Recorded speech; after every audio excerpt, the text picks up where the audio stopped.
संपूर्ण डीएनडी चालू करिबा स्पाम कॉल एवं मेसेज बंद करिबा पाई होम स्क्रीन थिबा डू नॉट डिस्टर्ब आइकन रे टैप करंतु।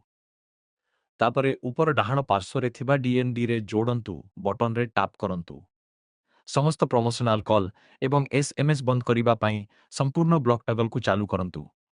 तळकु स्क्रॉल करी सबमिट बटन रे टैप करंतु। आपनको डीएनडी सेटिंग सफलतार सहित अपडेट होई जाइछि। फेरिबा पाई समाप्त बटन रे टैप करंतु। डीएनडी बंद करिबा जदि आपण डीएनडी सेवा बंद करिबाकु चाहुछंती एठारे डीएनडी रु डी रजिस्ट्रेशन टगल रे टैप करंतु। पॉप अप स्क्रीन रे आगो को बढ़ंतु बटन रे टैप करी निश्चित करंतु आपण डीएनडी डी रजिस्ट्रेशन सफल होई जाइछि। एबे ठीक अछि बटन रे टैप करंतु। निज पसंद अनुसार डीएनडी सेट करिबा निज पसंद अनुसार डीएनडी सेट करिबा पाई डू नॉट डिस्टर्ब उपरे टैप करंतु।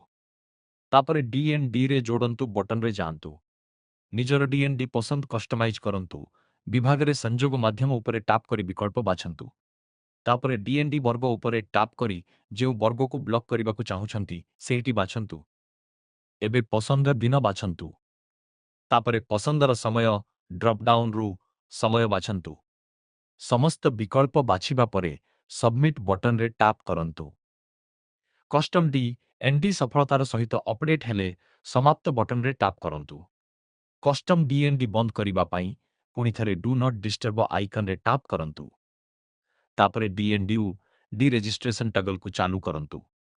पॉप अप रे आगो को बढ़ंतु बटन रे टैप करंतु। आपणक कस्टम डीएनडी सफलतार सहित बंद होई जाइछि। फेरिबा पाई ठीक अछि बटन रे टैप करंतु।